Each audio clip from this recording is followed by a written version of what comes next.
Excellencies, ladies and gentlemen, please welcome the NATO Secretary General, His Excellency Mr. Mark Rutte, and the Head of Mission of Ukraine to NATO, Her Excellency Ms. Alyona Getmanchuk.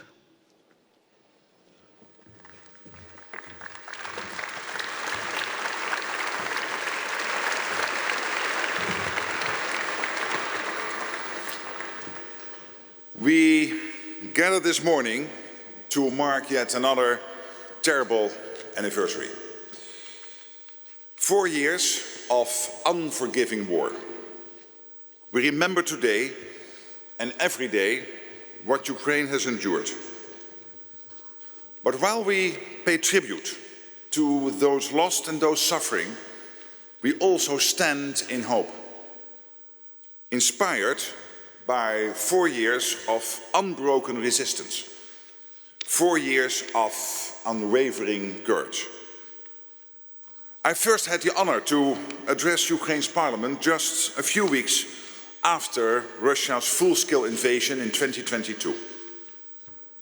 I said then that this war is about a sovereign people's right to choose its own path. It is about freedom, yours and ours. That remains true today. NATO stood with Ukraine from the beginning. We stand with you today, and we will stand with you throughout the challenges ahead. I was in Ukraine again just 3 weeks ago. I saw the homes and power supplies struck without mercy by Russia. I met the villagers of Yahidne who survived the brutality of Russian captivity. And I paid my respects to the fallen heroes on the Maidan. Ukraine is a nation of quiet heroes, where both civilians and soldiers bear the burden of war. It is imperative that Ukraine continues to get the military, financial and humanitarian aid it needs to enable Ukraine to defend itself against Russian terror from the skies and to hold the front lines. This support is essential. Ukraine needs more. Because a promise of help does not end a war. Ukraine needs ammunition today and every day until the bloodshed stops. Ukraine continues to blunt Russia's aggression, and despite Putin's posturing, Russia has failed to meet their ambitions on the battlefield. Putin must show if he is serious about peace. President Trump has been clear from the start that he wants to end the war now. The Ukrainian people deserve a just and lasting peace. Their security is our security. There cannot be true peace in Europe without real peace in Ukraine. When the fighting eventually stops, the peace has to hold, with strong Ukrainian forces ready to deter and defend, and effective security guarantees from Ukraine's partners, Europe, Canada, and the United States. This will provide the stability for Ukraine to rebuild and will be the foundation of its prosperity. I know it's hard to think about the future when so much hardship remains. This has been a bleak winter for Ukraine, but there is hope and help at hand. During the darkest days of the Second World War, Winston Churchill said, "Our qualities and deeds must burn and glow through the gloom of Europe." The flame of freedom is alive in Ukraine, and that flame continues to burn and glow. Slava Ukraini.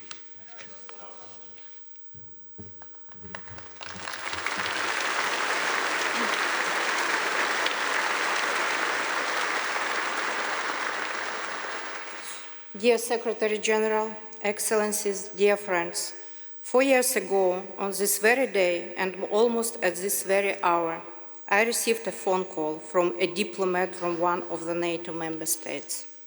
He asked me where I was and sounded very surprised to hear that I was still in Kyiv. You must leave immediately. Tomorrow Kyiv will be completely encircled. You won't be able to get out, and you understand what will be waiting for you, he said, referring to the so-called assassination list prepared by Russia at that time, which included not only politicians, but also activists and experts, people who had devoted their professional lives to ensuring that one day Ukraine would become a member of the European Union and NATO. I must admit, until the first explosions in the early morning of February 24, I refused to accept that a war of such scale was truly possible. It was not a lack of information, it was not a lack of intelligence data, some of it was even publicly available. It was a lack of imagination to believe that a single ruler, obsessed with imperial ambitions, would dare to launch a war on such a scale in 21st century Europe, and that no one would be able to stop him from doing so. But there is another thing which many around the world lacked even more imagination, that Ukraine would stand firm, bravely and unbroken for 4 long, bloody years. We have been able to do this for 4 reasons. First, the courage of our political leadership. At the moment when President Zelensky refused to leave the country, he broke Putin's entire calculation and inspired Ukrainian society to resist. Second, the bravery of our armed forces, who did not hesitate for a single moment to confront what was widely described as the second strongest army in the world. Thanks to them, Russia has failed to achieve any of its strategic military objectives. For 12 years now, I emphasize, not 4 but 12, Russia has been trying to fully occupy the Donetsk region. Over the past year, the Russians have managed to occupy only 0.7% of Ukrainian territory, and for the first time they have lost more people than they have been able to recruit.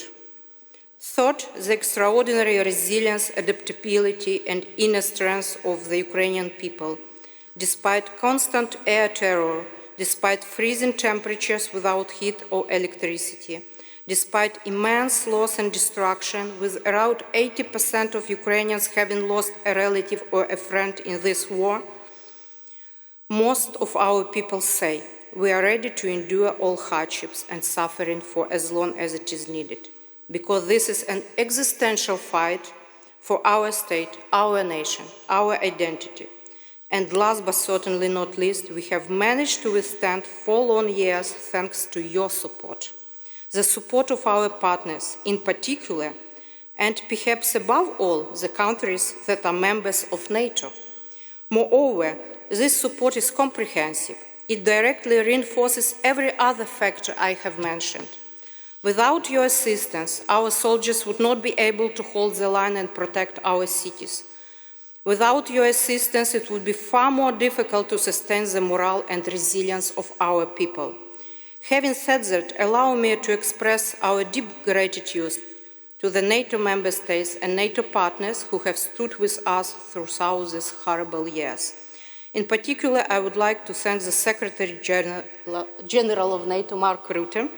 Thanks to your leadership, NATO has begun to play a new and vital role in enabling Ukrainians to defend themselves. The Pearl Initiative alone has become not just an important procurement tool, but one of our critical lifelines. But your support today is not only an investment in our and European defense. It is also an investment in genuine peace, the peace that Ukrainians desire more than anyone else in the world. Because every additional air defense system, every delivery of ammunition, every interceptor missile not only saves lives, it strengthens Ukraine's position at the negotiating table. It makes peace more likely, not less.